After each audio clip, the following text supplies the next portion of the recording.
¿Qué tal? ¿Cómo están? Muy buenas tardes. Pues este sábado tenemos un programa de El Librero dedicado a un tema que no peco si lo catalogo como singular o como raro, ¿no? Yo creo que raro sería una palabra muy adecuada para hablar de Felisberto Hernández, este escritor uruguayo que realmente es un autor fundacional de la literatura latinoamericana. Pero bueno, en primer lugar quiero presentar a las personas que nos están acompañando el día de hoy, con quienes pues vamos a hablar de Felisberto, vamos a hablar de un libro que se acaba de publicar acerca de Felisberto y bueno, pues ojalá que salgan ustedes con ganas de leer a este enorme autor. Bueno, en primer lugar, quiero decirles que está con nosotros eh, Pana, Panayotis de Liyanakis. Espero haberlo pronunciado bien, a quien mejor se le conoce como Pana. Él es maestro en letras por la Universidad Iberoamericana y doctor en letras por la UNAM. Actualmente él se desempeña como profesor de tiempo completo e investigador en la Universidad Iberoamericana y entre otras cosas es autor del libro del que vamos a hablar hoy. Felisberto Hernández, El diálogo con las vanguardias y las constantes de su ficción. Pues Pana, pues muchas gracias por estar aquí en el librero hoy para charlar. Gracias a ti, Giovannini. También nos acompaña Leda Rendón, quien ella es narradora y periodista cultural, eh, colabora en diversas revistas, programas de radio. Algunos de sus títulos son Cuento Amarillo y Tiempo Bífido, que recibió el premio Salvador Gallardo Dávalos, que otorgan por este premio otorgado a la literatura joven por el Instituto de Cultura de Aguascalientes. El tiempo Bífido, por cierto, ha tenido muy buena recepción, según dicen en la editorial Cuadribio, en donde también está su otro libro, Cuento Amarillo. Ahí pueden, digamos, que buscar y adquirir el libro tanto digital como en papel. Pues gracias, Leda, por estar aquí con nosotros el día de hoy. Hola, ¿cómo estás? Juan José, mucho gusto estar aquí contigo y todos ustedes. Gracias, igualmente, Leda. Y también nos acompaña Moira Bailey Jauregui, quien es pues compañera del librero, académica, escritora y autora, entre otros libros, de los libros A Lomo de Tigre y El taller de Hugo Gol. Ambos están en E1 Ediciones. Y bueno, pues gracias, Moira, también por estar el día de hoy para hablar de Felisberto. ¿Qué tal, Juan José? Muy contenta de estar aquí. Muy bien, pues como les decía, el motivo, digamos, el pretexto, que no es, que bueno, vaya pretexto para hablar de Felisberto Hernández, es el libro que acaba de publicar Panayotis sobre él, ¿no? Y creo que lo mejor será, para poder ir entrando en conversación, que Moira nos contextualice, nos contextualice tanto tanto el terreno alrededor en el que está Felisberto Hernández, como también nos habla un poco del libro que acaba de publicar Pana. Y a partir de ahí, pues ya comenzar la charla. Entonces, pues te dejamos por el momento la palabra, Moira, y continuamos. Perfecto, qué bien. Acaba hace relativamente poco tiempo salir este libro a la luz, que me imagino que va a hacer mucho ruido, porque efectivamente es un recuento de muchas cosas que sabemos, a los que nos han gustado las vanguardias latinoamericanas o que conocemos un poco de la historia, del desarrollo de la literatura latinoamericana del siglo XX. Me ha parecido, muchas cosas me han gustado de este planteamiento, de este libro. Entre otras cosas, hay un lenguaje que a pesar de ser perfectamente fundamentado, se deja leer muy fácilmente, es sumamente amable. Son 300 páginas que normalmente uno no recorre 300 páginas de filosofía o de crítica literaria de la manera tan alegre o tan feliz como recorre estas páginas, de modo que ese es uno de los puntos que quiero tocar. Pero me parece muy interesante la manera en la que Pana está tratando de desenredar algún asunto y tratar de llegar al meollo, decir por qué ha sido tan importante, por qué es una de las primeras, tal vez la pregunta más acuciosa de este trabajo es por qué es tan particular el famoso Felisberto, por qué es tan elevadamente excepcional. Entonces, al tratar de contestar esta pregunta, bueno, se acerca de diversas maneras, ¿no? Es increíble decir que las cosas que uno ya contempla con el tiempo, como Pana dice desde el principio, muy al principio del libro, cómo la hegemonía rioplatense había tapado de alguna manera a las vanguardias. Lo cual uno lo dice, ¿cómo ha sido posible que las tapara de esa manera? Efectivamente, esa hegemonía del realismo, esa intención que había tan fuertemente en toda la región sudamericana por explicar los países, por tratar de decir quiénes somos, cómo somos y describirnos, hizo que ese realismo tomara demasiada preponderancia y tapara las expresiones de las vanguardias. Y me parece que esto es un fenómeno que se puede observar desde muchas partes, ¿no? En Bolivia este fenómeno es prácticamente muy parecido, ¿no? Hubo dos figuras importantísimas de la vanguardia, ¿no es cierto?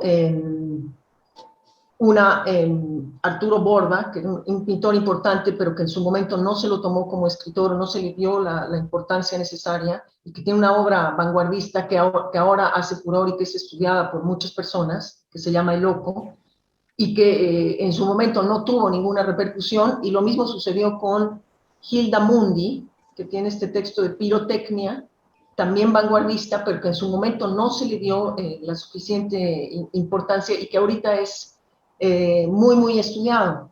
Entonces eso me hace pensar en por qué, cuál era obviamente había muchas razones por las cuales el realismo, que es 200% antagonista de las vanguardias, no le convenía de alguna manera que salieran estas expresiones vanguardistas, pero también debe haber algo de la naturaleza de las propias vanguardias que las hace olvidistas o no tan claramente detectables, ¿no? El hecho de que se ocupen de cosas, de llegar al conocimiento, a través de lo desconocido de la vida, el hecho de que se ocupen del sueño, de la memoria, de cosas no tangibles, hacían que tal vez estas expresiones no fueran tan fácilmente aprendidas por la crítica, por la moda, por los lectores, y eso también significó que fueran, digamos, opacadas.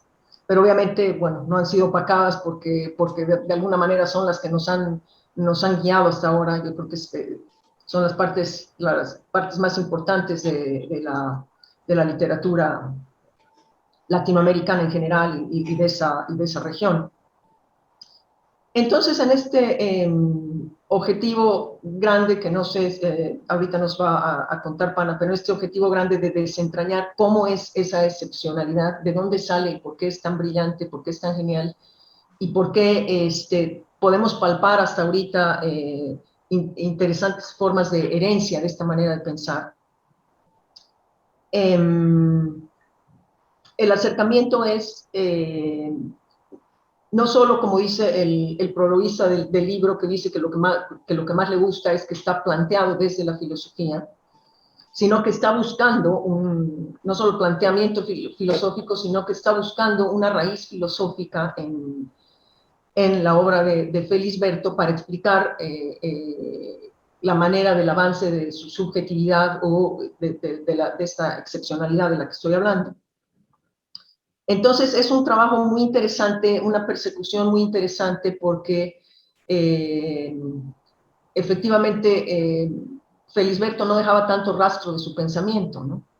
Sabemos que convivía con Vaz Ferreira, sabemos de sus lecturas de Berzón, se notan, pero él no hablaba, como muchos otros escritores que paralelamente explicaba cómo iba generando su pensamiento. Él como que lo hacía en silencio, con toda esa formación, y finalmente aparece con que la solución narrativa que nos propone, que son geniales en los diversos cuentos, vamos a hablar de algunos de los cuentos tan geniales de Felisberto, la solución narrativa sale de un planteamiento filosófico, aunque el planteamiento filosófico no esté mostrado ahí.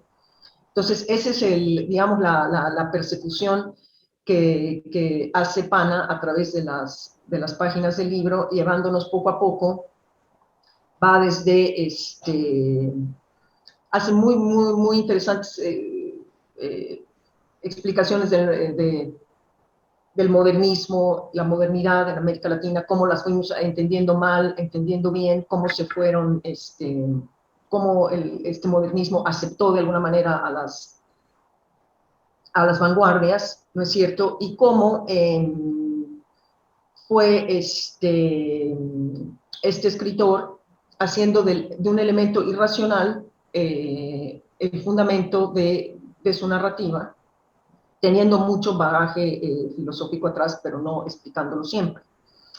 Entonces, este recorrido es muy interesante del modernismo, etcétera, hace una síntesis muy interesante de lo que es lo fantástico en general en la vida, los críticos que han hablado del fantástico, cómo llegó la literatura fantástica a América Latina, a nosotros, cómo se ha manejado, etcétera, y llega hasta el neofantástico, ¿no? De modo que hace un recorrido muy interesante y dentro del cual, bueno, está siempre viendo que hay una construcción de un yo, que es una construcción filosófica de este yo, que es por eso que puede meter una serie de elementos de transmutación, de filtros de conciencia, de todo esto que es lo que proyecta las soluciones narrativas de Felisberto. Cada vez sorprenden por su creatividad.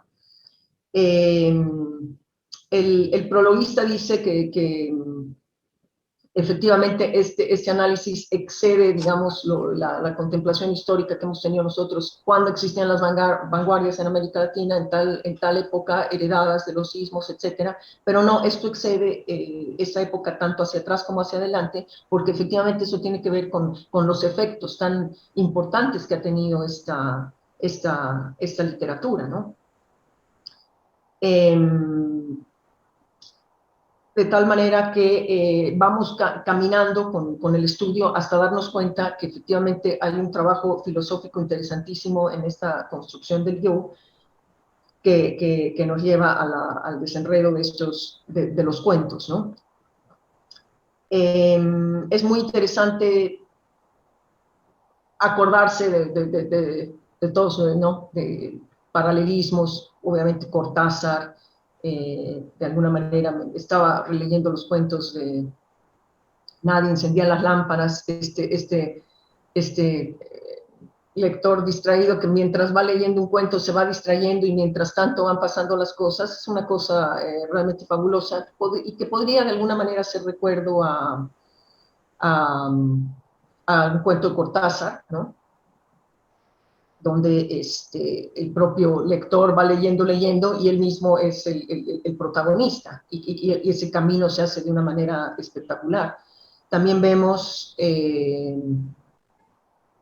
paralelismos con Onetti, paralelismos con otros escritores. en la novela Felipe Delgado, me imagino que no he sido yo la única que me ha acordado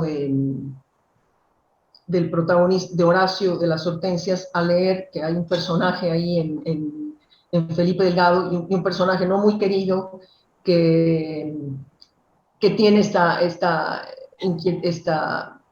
tendencia tan extraña a guardar muñecas y a ponerles nombres, y etcétera. Entonces, obviamente hay unos efectos que ha tenido esta literatura increíblemente fuertes, y es donde está rascando, está explorando Pana, ¿no?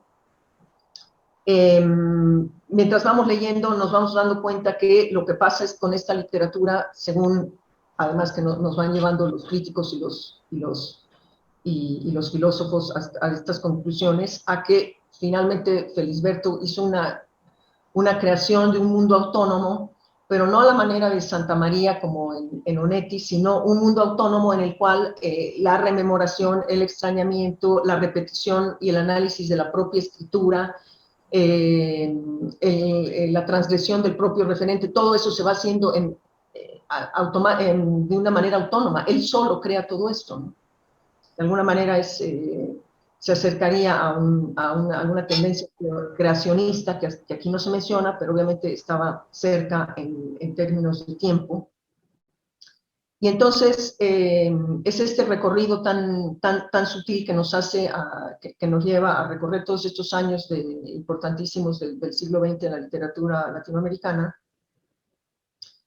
y que va usando los mismos elementos, digamos, que ve en la propia literatura de Felisberto, ¿no?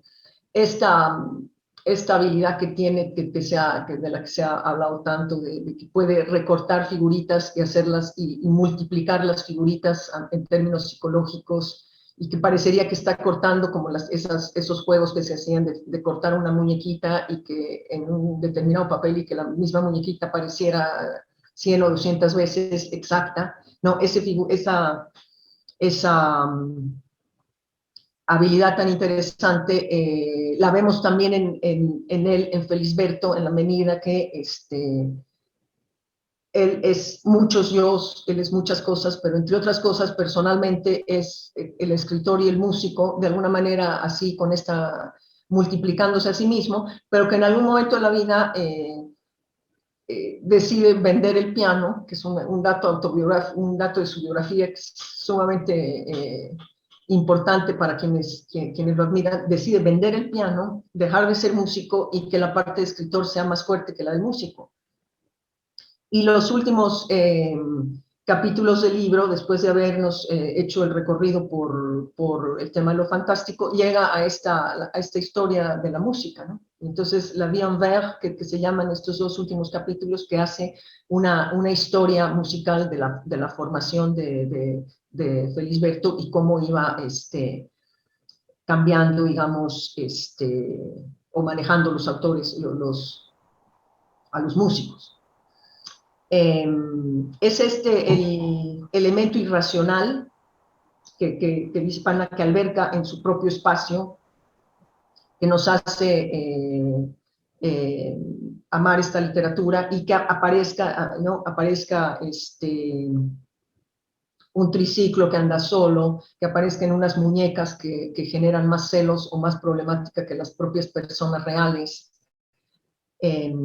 Esta literatura en la cual efectivamente el objeto toma importancia, ¿no? Pero toma tanta importancia que no es que un personaje se acerca por primera vez y ve que un objeto es muy importante para él, o es un fetiche cualquiera. No, ese objeto, los objetos cobran vida, y el sujeto, en este caso, por ejemplo, Horacio, en el cuento de las Hortensias, su personalidad está constituida en relación a la preponderancia de los objetos, que tienen de alguna manera en algún momento más importancia que él, o más mandato que él. Entonces está constituido así. Por eso las vanguardias se tomaban el arte tan a pecho, ¿no? No era como un realista hubiera descrito este objeto tan extraño como cosa de afuera. En este caso no, es la propia literatura que se hace con la vida, y el personaje y los personajes personajes, gran parte de los personajes de Felisberto están constituidos desde esa manera de crear el mundo, desde esa manera de concebir el mundo, en el cual las muñecas son más importantes que la mucama o que la esposa, etcétera, etcétera, y la personalidad del personaje está constituida de esta manera. Entonces, creo que he dicho muchas cosas, pero me parece increíble cómo sale la solución narrativa de estos planteamientos filosóficos que no se dicen como tales. Y me imagino que Pana, nos puedes ahondar un poco en este recorrido que he mencionado yo de manera un poco así escueta o a grandes saltos. Creo que ahora sería muy interesante escuchar a Pana. Bueno, pues en primer lugar, pues decir que tu libro, como dije antes, se puede adquirir tanto en la Universidad Iberoamericana, en su librería virtual, como libro Kindle también, ¿no? Ya tiene una distribución por ambas vías. ¿Cómo te sientes, pues, cómo te sientes ahora que ya salió este libro? Creo que siempre significa, pues, un esfuerzo muy extenso, ¿no? De investigación. Pero tú llevas ya años involucrado con Felisberto, ¿no? Claro.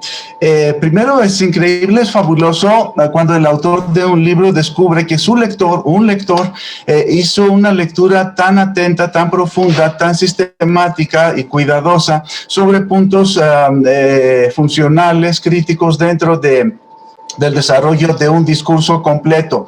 Es la facilidad que nos da, la posibilidad que nos da un libro completo de un discurso, digamos, que tiende a ser completo, pero no definitivo. Y por eso quisiera agradecer mucho a Moira esta lectura, que de manera maravillosa abre esta plática y facilita los puntos que quisiera comentar, que quisiera retomar. Primero, hablar de las vanguardias latinoamericanas es un tema fascinante y es un tema, digamos, fácil y difícil, ¿no? Porque es un tema que se presta para una pluralidad de discursos. Es un discurso amplio, ampuloso, obviamente controversial, porque tiene que combinar factores abiertos, ¿no? Y modelos, ¿no? Reasimilados, replanteados en la modernidad latinoamericana. Tratar de describir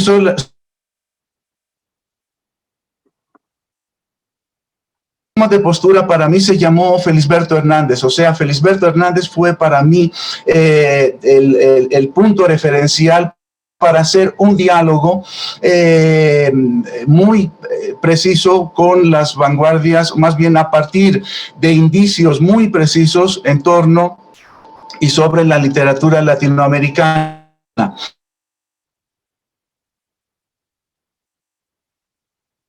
Este empeño, suenan varias sirenas, ¿no?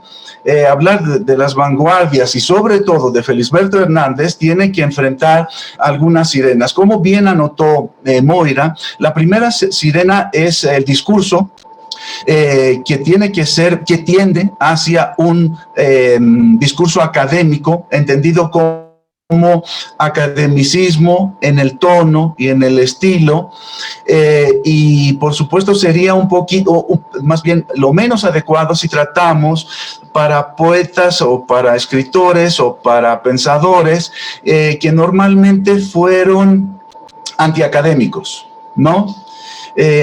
Antiacadémicos, autodidactas en su mayor parte, y además que tuvieron un estilo propio y antiburgués, o sea, su postura desde el inicio, inclusive si origen es el modernismo, partiríamos de un modernismo estético, esteticista, antiburgués.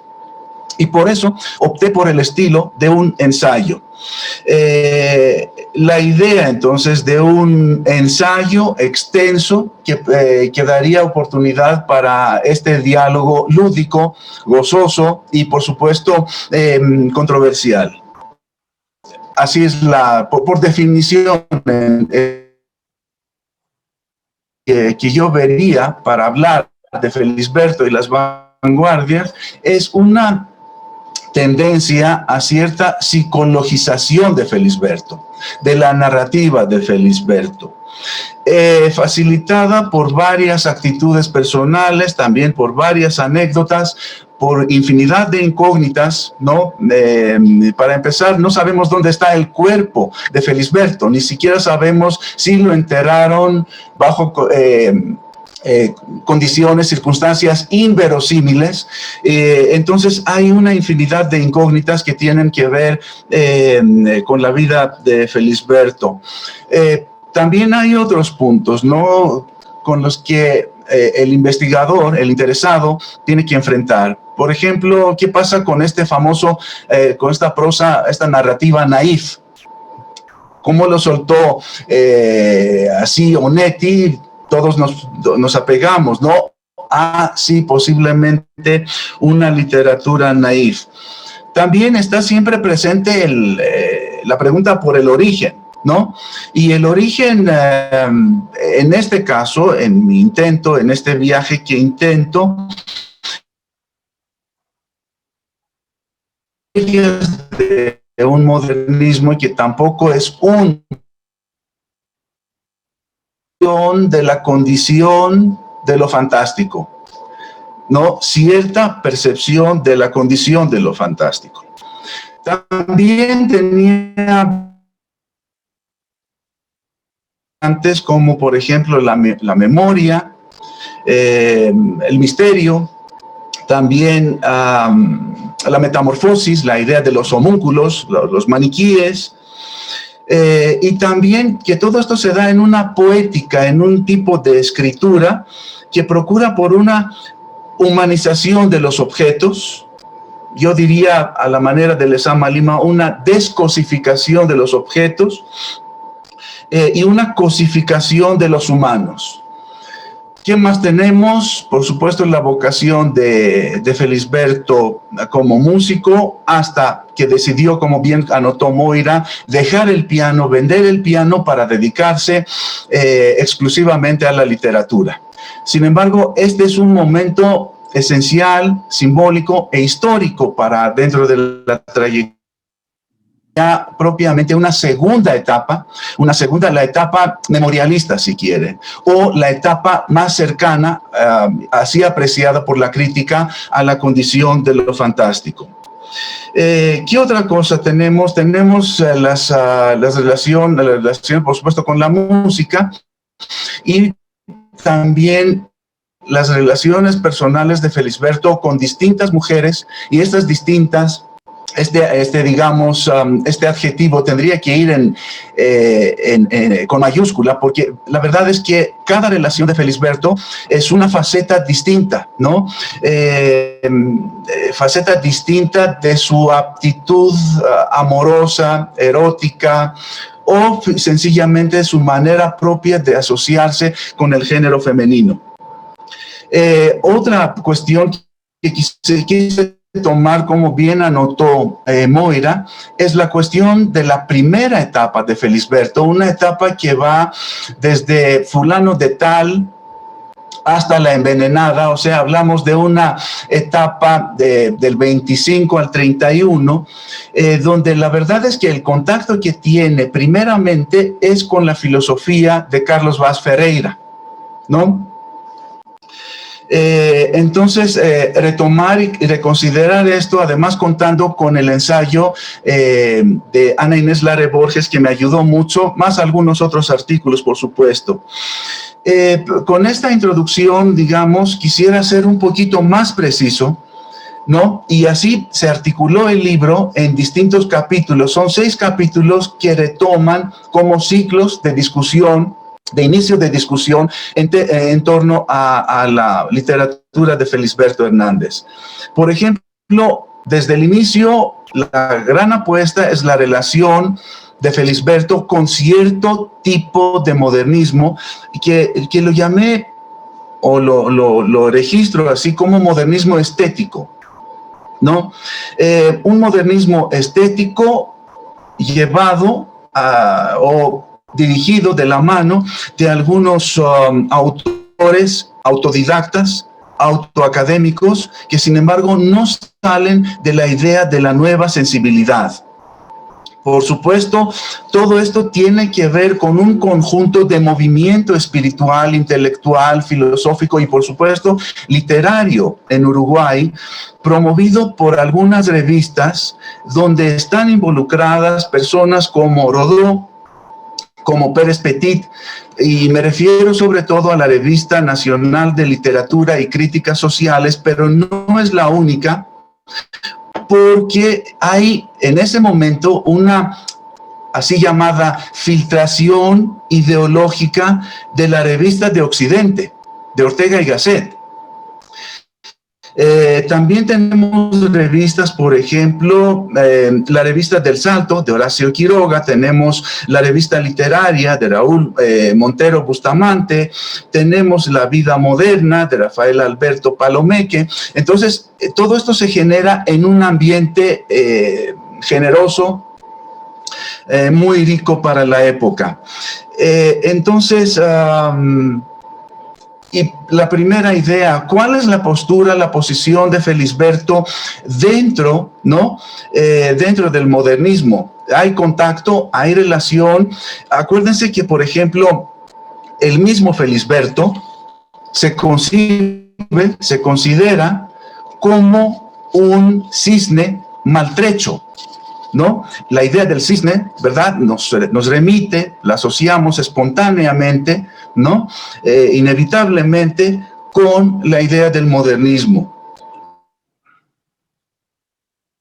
Tal vez sea como el pato que no vuela, no corre ni nada. Entonces diré que he sido un pato alegre algunas veces y un pato triste otras.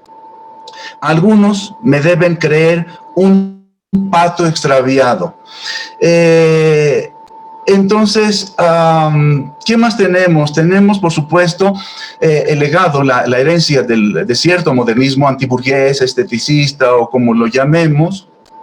Pero por otro lado está la constante de Rodó, y junto con Rodó la relación con Renan, con Fourier, con Carlyle, y por supuesto, como así lo mencionan, creo que Rodó, con el formidable Nietzsche, ¿no? Entonces, la presencia de estas figuras no podría ser soslayada porque, por ejemplo, Darío nos da la primera pauta en 1896 cuando habla de raros, refiriéndose obviamente no en el sentido uruguayo, pero de filosofía. En el proyecto original de Darío estaba Nietzsche y luego pensó que era demasiado, entonces lo quitó. ¿Qué más tenemos? También pensar en la relación de Felisberto con Macedonio Fernández, por ejemplo, y luego pasar la estafeta al patriarca, o más bien al comentarista, al teórico de la así llamada generación crítica, Ángel Rama, ¿no? Con una actitud ambivalente frente a Felisberto Hernández, que Ángel Rama escribió sobre Felisberto varios artículos, pero por otro lado se dio cuenta de que Felisberto estaba dentro y fuera del espíritu de la así llamada generación crítica. Ángel Rama, además, este discurso es fascinante. ¿Cómo y qué tanto podría entrar Felisberto con la generación crítica? También, como me preguntaste tú, Giovannini, la relación de Felisberto con el surrealismo, que también se toma en varias instancias, y también conocer a Felisberto a través de discursos paralelos como el de Cortázar que mencionó Moira, ¿no? La famosa carta abierta, no carta a mano propia de Julio Cortázar. Luego pasamos a la idea de Felisberto con las vanguardias en sí. Aquí tendríamos que partir, pienso, ¿no?, después del acto simbólico, como comentamos, y esencial de 1942, porque precisamente empezamos con el ciclo memorialista, ¿no? Por los tiempos de Clemente Collin, El caballo perdido, Tierras de la memoria, y también el despliegue de Felisberto Hernández, su llegada, el contacto con Gilles Supervielle, con Susana Soca, la llegada a París y la posibilidad de un contacto con el surrealismo, ¿no? Aunque yo pensaría que sería una etapa bastante tardía para el surrealismo, pero sí tenemos evidencias, inclusive una declaración de Felisberto en una carta de Felisberto a Paulina Medeiros, donde le dice, sí, fíjate que conocí el modo francés, dice, ¿no? Pero la verdad no me detengo tanto, no me interesa tanto. No sé si podría buscar un poquito, si no abuso del momento, que Felisberto habla, ¿no?, del modo de los franceses. Aquí está. Dice Felisberto a Paulina: he rechazado definitivamente dedicarme a escribir en forma crítica, puramente consciente, porque me horrorizan los que veo en este estado. Otro camino ha sido ponerse a escribir simplemente como hacen los franceses, refiriéndose a la escritura automática, y realmente a veces me ha resultado, pero ahora tampoco quiero eso, ¿no? ¿Qué más tenemos en el discurso con las vanguardias? Distintas aproximaciones, teorizaciones con afinidad a movimientos estéticos, literarios vigentes, ¿no? La relación con el llamado postexpresionismo, un tipo de surrealismo reivindicado, pero también aquí presencia central, yo pienso que sería la de Gómez de la Serna, ¿no? Si hablamos de postexpresionismo, creo que una figura importante sería Gómez de la Serna. ¿Por qué? Porque Gómez de la Serna tiene que ver con un ciclo abierto. Aquí una invitación para los lectores, investigadores interesados en Felisberto, en este diálogo, este contacto, si quieren, entre Ramón Gómez de la Serna y Felisberto, ¿no? Porque tiene que ver con ¿cómo diríamos?, con alguna frontera, ¿no?, con el ultraísmo, el postexpresionismo, que tampoco se salva de lo anecdótico. ¿Hay una evidencia de esto? Por supuesto que hay, porque el mismo Felisberto está encantado, otra vez en otra carta a Paulina Medeiros, dice: me fascina la lectura de Ramón Gómez de la Serna, pero fíjate que no tengo mucho tiempo, ¿no? Uno se podría preguntar, ¿pero cómo tiene contacto con Gómez de la Serna, no? Gómez de la Serna, que sí está en Buenos Aires, justo con la irrupción, con el inicio de la guerra española, de la guerra civil española. Él está en Buenos Aires y además tiene algunas partes, algunos puntos anecdóticos de mucho interés, como por ejemplo el gusto por los maniquíes. No sé si conozcan que Ramón Gómez de la Serna, en su casa en España, convivía con un maniquí que había comprado en París, ¿no? Bueno, todo esto se trata en el libro, ¿no? Pero también tiene que ver con la nueva sensibilidad y tiene que ver con un contacto con Ortega y Gasset, ¿no?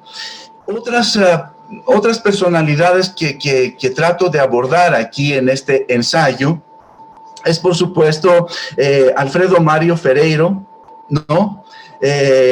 Ramón Gómez de la Serna, como les comenté, también Augusto Mario Delfino, que son personalidades han pasado un tiempo en la sombra, ¿no? Y sobre todo dedico una parte a José Pedro Bellan. Mi editor puso acento, lo llamó Bellan, pero sigo llamándolo Bellan. Es una figura importante para pensar en Felisberto y su relación con las vanguardias. Acuérdense que José Pedro Bellan fue el maestro de Felisberto Hernández en primaria. Aparece en varias ocasiones discretamente dentro de los cuentos de Felisberto. Y también tiene que ver con algunos contactos que él mismo le proporciona y tiene que ver, bueno, José Pedro Bellan posiblemente o muy ciertamente fue el contacto entre Carlos Vaz Ferreira y Felisberto, ¿no?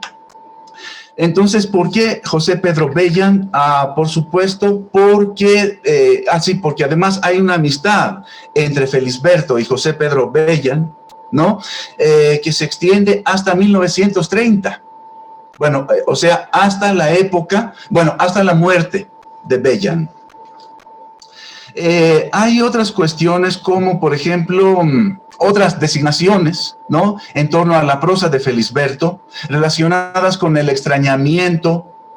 Algunos la llaman también, Arturo Escandón la codificó como subjetivismo fantástico, ¿no? Le dio otro contenido y designación a la prosa de Felisberto, que en realidad este subjetivismo fantástico no es una ocurrencia crítica, sino que está fundamentado, ¿no?, este concepto en Husserl, en la fenomenología de Husserl y en Merleau-Ponty. Y esto también viene relatado, comentado, argumentado, si quieren, en el mismo empeño. Y por supuesto, la idea de Felisberto Hernández y las vanguardias, que cierra los primeros 3 capítulos. ¿Qué sigue después? Sigue, por supuesto, la parte... Ya yo, por ejemplo, una vez que de alguna manera traté puntos fundacionales, incluyendo la parte filosófica, y ya me sentí más cómodo para hablar de instancias creativas más generales. Pintura, por supuesto, la pintura es muy presente. La música de Debussy, la música de Stravinsky, y la relación, por supuesto, entre música y las mujeres de Felisberto, que es un recorrido casi paralelo desde el inicio de su producción creativa. La sorpresa de 4 formas de feminidad distinta, discrepante, divergente, entre María Isabel Guerra, Amalia Nieto, Reina Reyes, y por supuesto el momento de distracción, no sé, el matrimonio de Felisberto con África de las Heras. Y en este recorrido tengo un despliegue que, sin embargo, creo que el mayor encanto e interés se centraría, sí, en esta etapa memorialista, que para Leda Rendón, la verdad, podríamos pensar que no es solo una segunda etapa, sino que es un hilo que va desde el inicio de la formación, bueno, del compromiso de Felisberto con la escritura. Pero mejor demos la palabra a Leda Rendón, porque creo que la versión de la gestación y la culminación, o la regla, el seguimiento de la prosa, de la memoria, tendría un interés fascinante y muy particular. Adelante, Leda. Gracias, Pana. Bueno, me parece muy interesante lo que han estado comentando. Realmente me han hecho descubrir muchas cosas del libro que ya leí y del propio Felisberto, que llevo trabajando un poquito de tiempo. Y sí, bueno, lo que yo he pensado y que lo he escrito y lo he comentado con Pana es que justamente esta etapa memorialista de Felisberto no comienza con lo que habitualmente los críticos han dado a llamar como su etapa memorialista. Digamos que no comienza con El caballo perdido, por los tiempos de Clemente Collin o Con tierras de la memoria, sino que comienza desde el primer texto que escribe Felisberto Hernández a los 14 años, en un viaje que él tiene con los vanguardias de la patria, y escribe un diario. Escribe 2 diarios, uno de los cuales está perdido. El diario de relato de mi viaje a Chile, tuve la suerte de publicarlo hace ya 3 años. Y ahí podemos ver a un chico consciente de su ser ya escritor. Se pueden ya ver muchos de los temas que posteriormente va a tratar. De hecho, cuando Felisberto Hernández escribe Tierras de la Memoria, tiene presente este documento que les comento, porque lo tiene en una carpeta que dice Tierras de la Memoria, con unas montañitas, recordando su viaje por el Uruguay, un solecito. Tiene una postal que le envía a sus papás, tiene este diario, y este pequeño diario que está escrito en unas hojas de cuaderno de un chico de esa época, y él va relatando día a día con una letra muy trabajada, contrario a lo que se podría pensar si pensamos en el naif, del que ya nos platicaba Felisberto, en este bautizo, digamos, un poco este sello que le ponen en la literatura. Pero si nosotros revisamos a un Felisberto desde la parte del archivo, podemos darnos cuenta que desde los 14 años se fijaba muchísimo en su caligrafía, era muy perfeccionista. Tenía errores de ortografía como cualquier chico de 14 años y como cualquiera, ¿no? Y entonces, después de eso, sabemos que tiene una letra manuscrita con la que escribe por los tiempos de Clemente Collin y con la que escribe El caballo perdido. Ya Tierras de la Memoria, por consejo de Superviel, según se apunta su biógrafo, ¿cómo se llama? Perdón, Pana, ahora se me fue su José Pedro Díaz. José Pedro Díaz, estudiadísimo. Como apunta su biógrafo José Pedro Díaz, parece ser que fue Superviel quien lo asusó, quien lo llevó a cambiar de letra. Entonces, el cambio de letra en Tierras de la Memoria es muy claro. También es curioso que esta decisión del cambio de letra es anterior a la venta del piano, pero hay una serie de decisiones ahí que él va tomando, que son muy interesantes. Pero bueno, podemos ver en su letra que, bueno, de naif no tiene nada, porque además, desde mi punto de vista, de naif no tiene nada porque la letra es trabajadísima desde niño, después la cambia, después escribe sobre lo ya escrito a lápiz, escribe con pluma, con letras perfectamente separadas una de otras, jamás se tocan. Yo transcribí un documento de 400 folios y no hubo una letra que se tocara, lo puedo asegurar.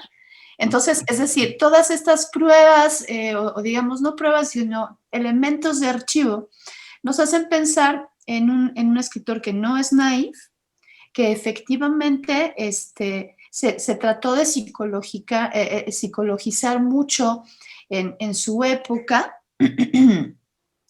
pero él tiene un texto que se llama El viaje a Farmi, en donde muy claramente pone su postura en contra del psicoanálisis, o sea, se burla del psicoanálisis de una manera muy divertida en un cuento que incluso parece de ciencia ficción. En este relato. Se burla totalmente del psicoanálisis. Y todo el tiempo, tal cual como lo han estado afirmando el doctor Panagiotis y Moira, hay un diálogo. Felisberto está jugando todo el tiempo. Felisberto nunca deja de ser niño. Siempre se está explorando a sí mismo. Sí, con una sensibilidad filosófica, como apunta de manera extraordinaria Pana en su libro, es decir, tiene esta sensibilidad filosófica, pero digamos que él es un filósofo de la literatura, ¿no? O sea, está trabajando con su cuerpo muy fuertemente, o sea, para Felisberto su cuerpo es una herramienta de trabajo fundamental porque él tiene una cosa bien interesante que también tiene que ver con lo filosófico, que él llama los pensamientos descalzos, ¿no? Que podríamos ubicar con los pensamientos animales, ¿no? Entonces, estos pensamientos descalzos que recorren el cuerpo de Felisberto también están unidos a su propia, yo llamaría preceptiva, ¿no?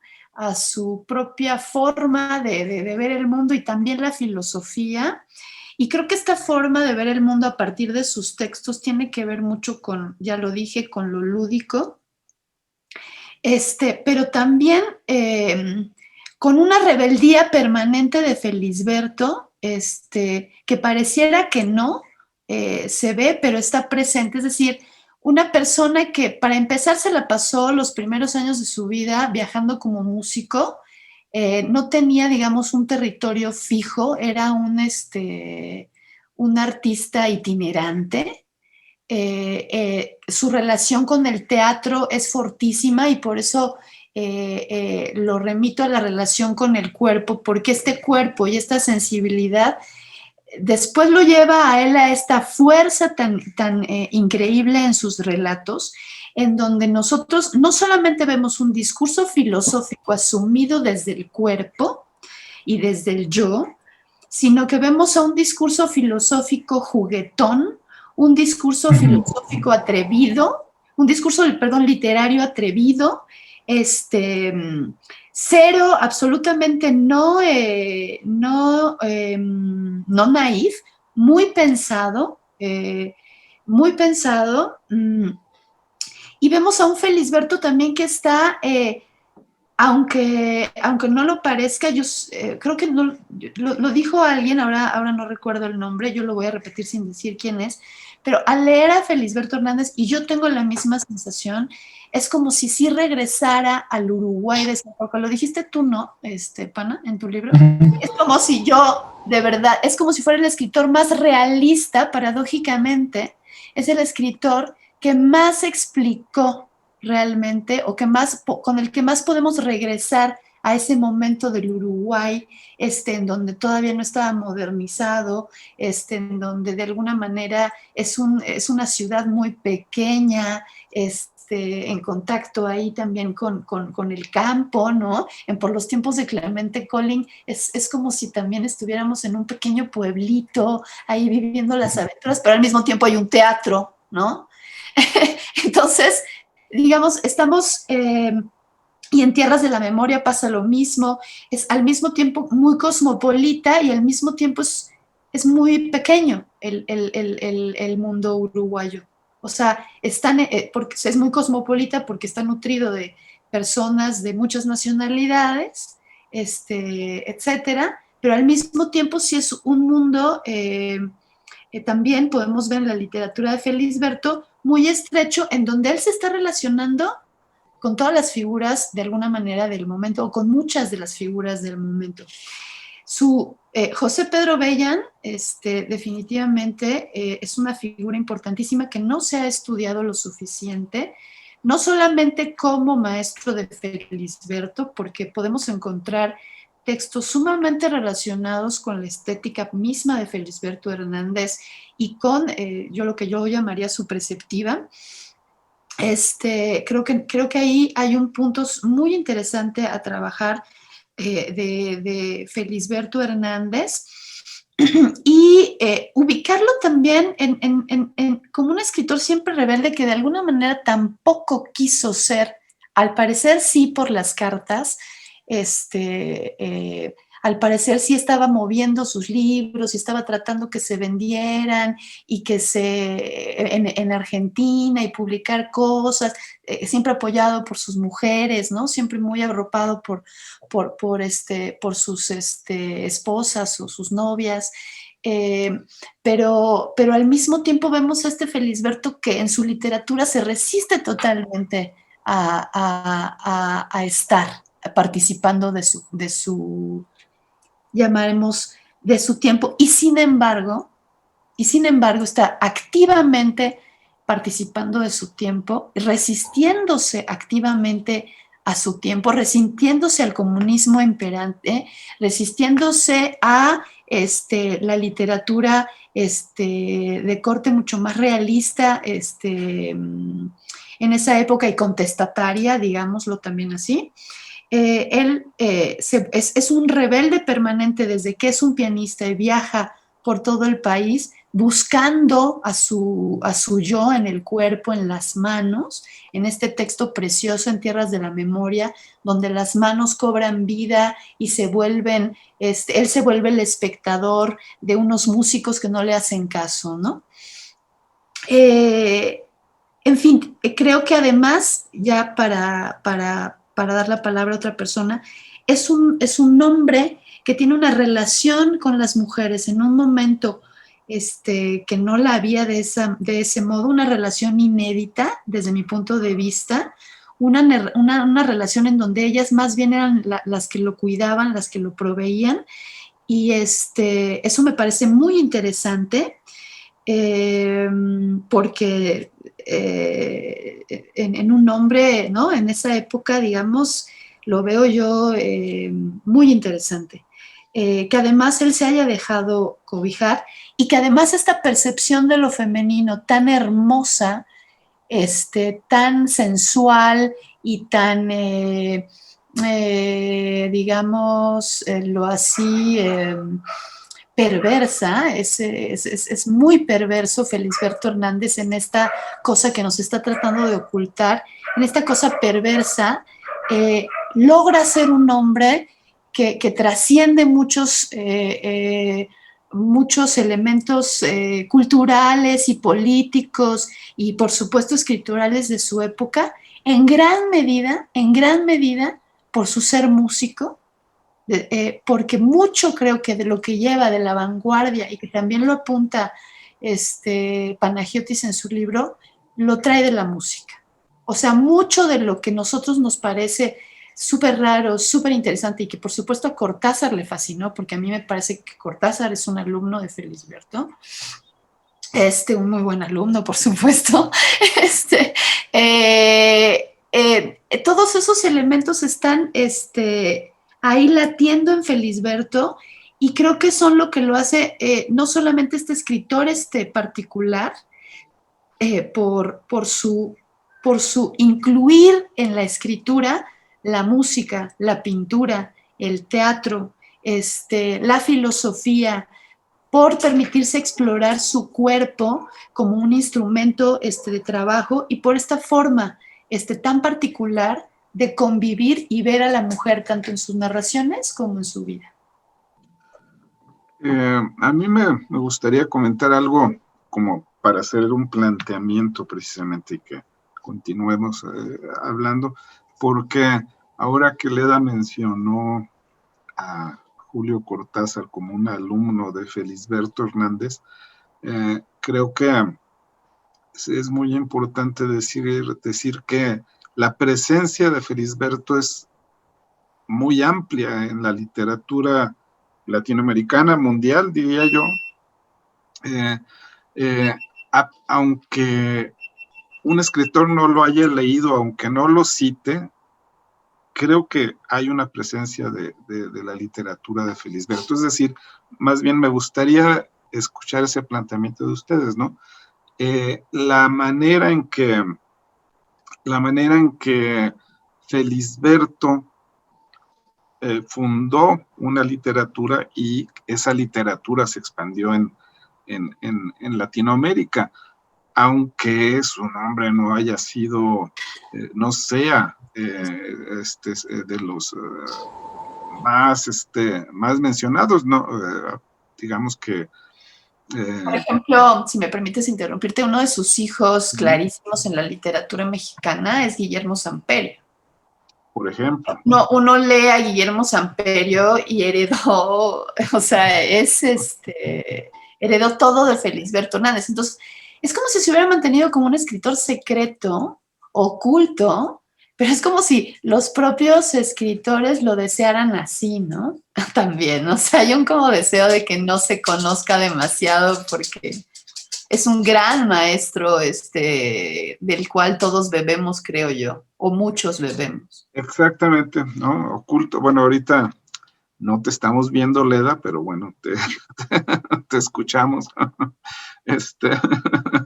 Este, sí, efectivamente, hacia allá iba, ¿no? Hacia allá iba. Cómo la presencia de Felisberto está ahí, aunque no se mencione su nombre, ¿no?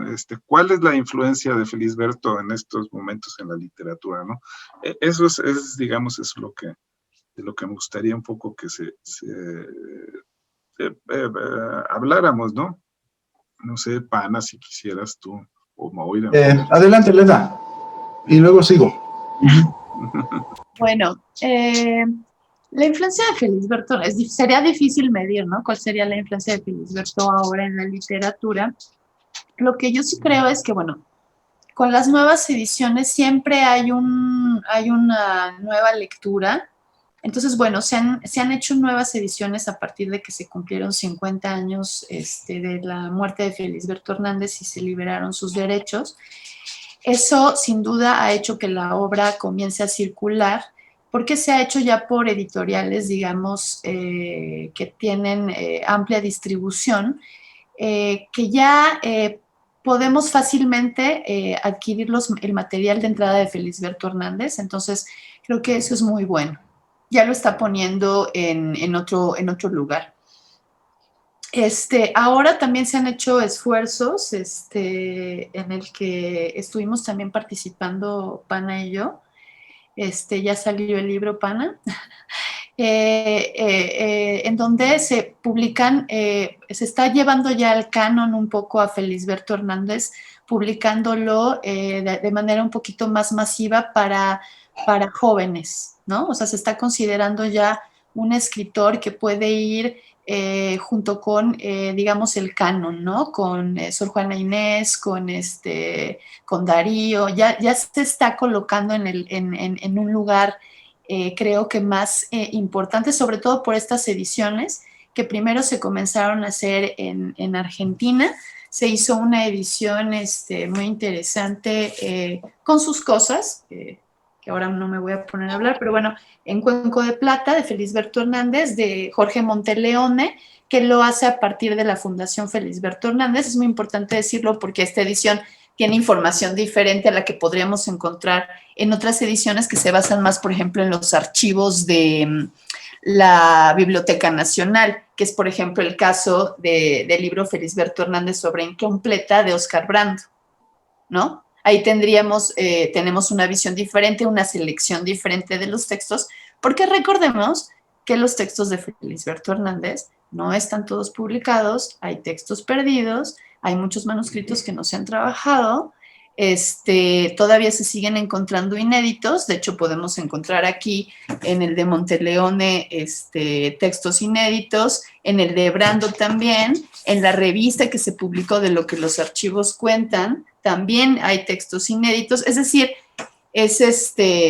no quisiera aventurarme a tanto, claro está, pero de alguna manera es como Pessoa latinoamericano que estamos redescubriendo o presentando de nuevo, y que estamos realmente armando sus textos completos porque su archivo está todavía muy diseminado.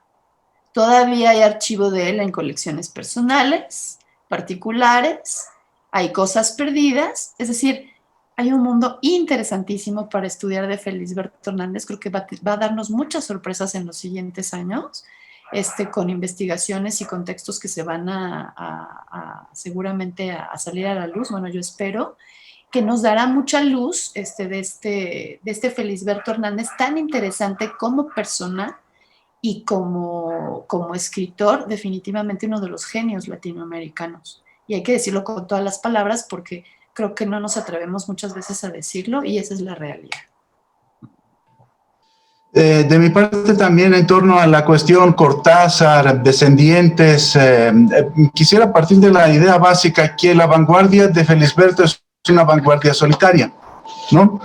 Pero para la pregunta quisiera nada más leer unos fragmentos del libro, y son los siguientes. Cronológicamente, el camino no se inicia con Felisberto ni termina con Julio Cortázar. Como ya se ha introducido, sus referentes van desde el modernismo de Rodó, el posmodernismo de Macedonio Fernández, para seguir con Felisberto Hernández y Juan Carlos Onetti. Entre esta serie de afinidades, haríamos hincapié en dos de los descendientes de este vanguardista e inspiración remotamente surrealista, Julio Cortázar y Mario Lebrero.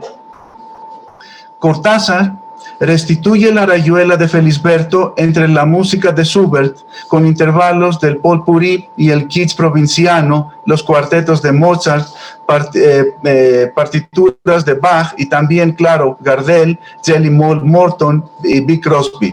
Esto es lo que dice, además este último es una cita de Cortázar tomada de carta en mano propia. Sigue Cortázar. Y hablando de faltas, si por un lado me duele que no nos hayamos conocido, más me duele que no encontraras nunca a Macedonio y a José Lezama Lima. Lezama Lima entrando en la materia de la realidad con esas jabalinas de poesía que descosifican las cosas para hacerlas acceder a un terreno donde lo mental y lo sensual cesan de ser siniestros mediadores.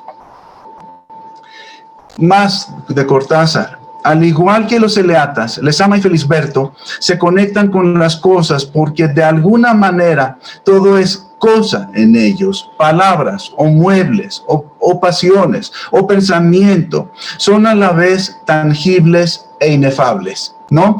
Y en muchas ocasiones me cuestionaron esta idea, pero ¿por qué viene Lezama? No tiene que ver Felisberto con Lezama, pero viene de la mano de Cortázar y con este proceso de descosificación a la manera de Felisberto para Felisberto y a la manera neobarroca para Lezama Lima.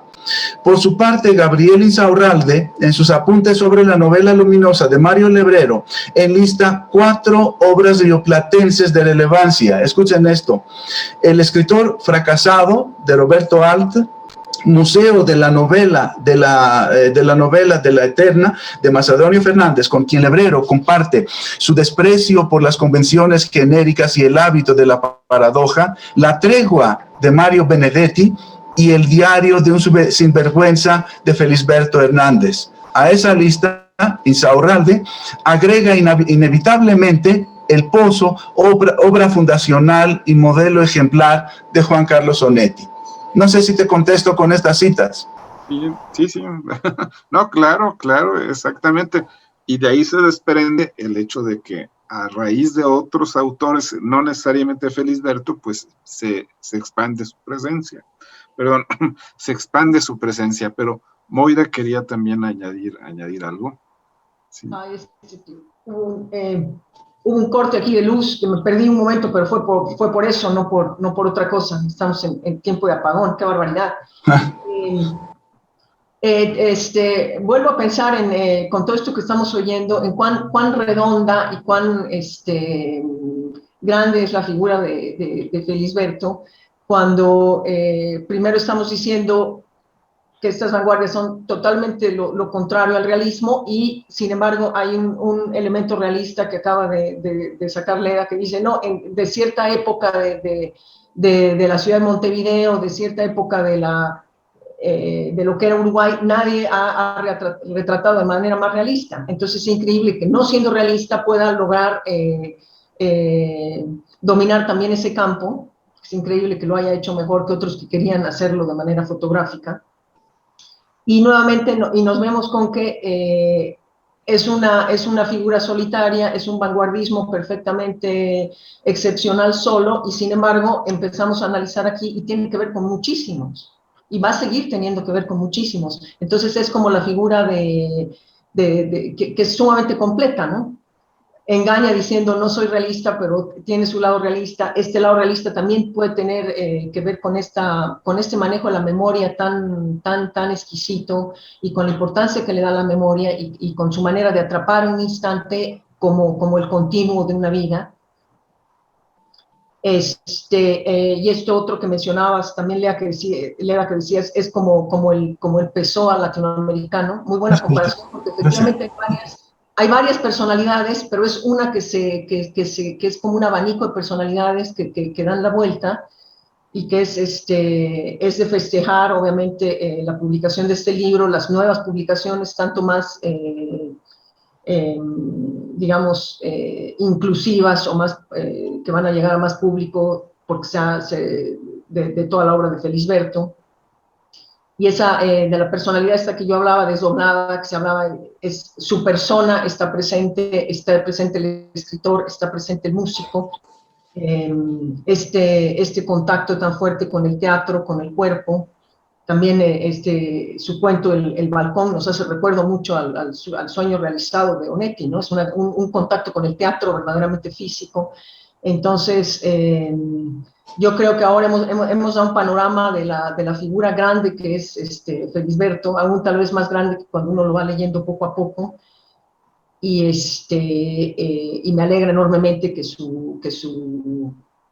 su literatura sea más estudiada, más difundida, y obviamente este libro tiene mucha incidencia en este sentido. Hay una continuidad en lo que hacía él, lo que hacía es como la continuidad de los parques de la que estaba yo hablando hace un momento, es una continuidad en el personaje, el escritor, el músico, lo que había detrás de él, lo que había ahora, y toda la herencia que tenemos, la literatura latinoamericana de esta mirada vanguardista. Un comentario nada más, Moira. Tocas un tema muy importante, ¿no? El problema del realismo y la oposición a lo fantástico. Este problema lo tuvo Ángel Rama y lo quiso resolver en una introducción a ese volumen famoso y tan celebrado, aquí 100 años de raros. Ángel Rama entonces traza la línea de los raros en el marco de una literatura imaginativa, así la llama, o literatura de la imaginación, evitando el escollo de la dialéctica entre realismo y literatura fantástica.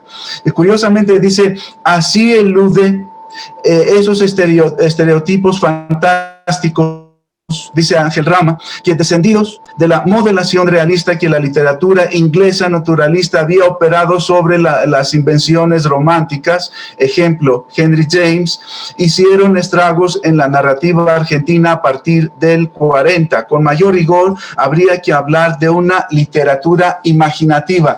Sin embargo, yo veo que Rama hubiera intentado resolverlo de otra manera, porque el realismo, como bien leíste, más bien señalaste y percibiste, está presente, aunque se llame realismo, aunque se llame filosofía, el pragmatismo de William James, está presente la filosofía del fermentario de Carlos Vaz Ferreira, está presente, como está también presente el llamado psiqueo, ¿no? Atendido por el desarrollo de la escritura de Felisberto Hernández, ¿no? Y son elementos esenciales que en algún momento la crítica tendría que tomar en el argumento en torno a la apreciación de la obra de Felisberto Hernández, ¿no?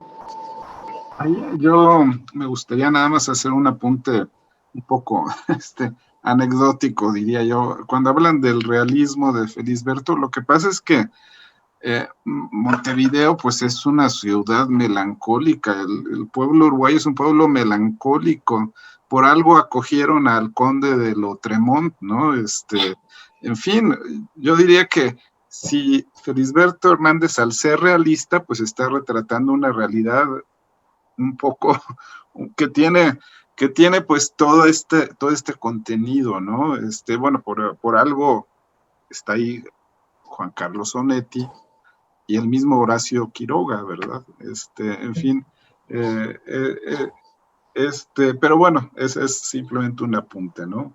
No sé, sí. Un pequeño apunte sobre lo que dices, Giovannini. Hay un momento en el libro que dice, Felisberto le dio una vueltita, un paseo al surrealismo, pero volvió de él y con un realismo replanteado. Podríamos pensar en que evidentemente toma elementos de otras escuelas, pero esto de realismo replanteado puede ser una figura interesante. Sobre la acogida de Lotramón, quisiera mencionar una cita de Ángel Rama, incluida en su trabajos de aquí 100 a 100 años, aquí 100 años de raros, ¿no? Dice Ángel Rama: de estos escritores pueden verse muestras en la antología 100 años, etcétera, donde, conmemorando la primera publicación de un pseudo uruguayo, el conde de Lotramón, intenté ofrecer el en vez de las dominantes realista y racionalista de las letras uruguayas, la oscura persistencia a través de un siglo de riesgosas invenciones literarias, menciona Rama, pero esto lo menciona en la generación crítica, ¿no? En el volumen de la generación crítica. Sí, sí, sí. ¿No es curioso, Giovannini, esto? Sí, cómo no, sí. Perdón, si me permites volver a leerlo, porque dice: de estos escritores pueden verse muestras en la antología 100 años de raros, donde, conmemorando la primera publicación de un pseudo uruguayo, el conde de Lotramón, intenté ofrecer el en vez de las dominantes realista y racionalista de las letras uruguayas, la oscura persistencia a través de un siglo de riesgosas invenciones literarias, ¿no? El mismo Ángel Rama, ¿no? Hay una cosa bien interesante, porque nosotros si leemos Onetti, sí está esta melancolía uruguaya, así que, ¿no? Que es también muy parecida, o no sé, yo también haría el símil con la melancolía o la saudade portuguesa, ¿no? Uh-huh. Sin embargo, Felisberto Hernández es un escritor muy divertido. O sea, cuando se mete abajo de la pollera de su maestra, cuando está describiendo, o sea, es un escritor que también no es tan uruguayo. O sea, es incluso raro para los propios uruguayos, porque no es un escritor festivo. ¿Por qué? Porque tiene este espíritu teatral. Onetti no lo tenía. O sea, aunque tenga este texto hermosísimo del sueño, ¿cómo se llama? El sueño realizado. Un sueño realizado, sí. Un sueño realizado, que es precioso y que está todo este juego de lo teatral. En Onetti no hay este juego de lo teatral permanente en su vida, ¿no? como en el caso de Felisberto, que sus ejercicios de hacer música para las películas, de ir de pueblo en pueblo, haciendo shows, en donde también hacía shows plática, era un showman. O sea, era un hombre que hacía espectáculos, y por eso dice que sus textos están hechos para ser leídos por él. Lo repite todo el tiempo. O sea,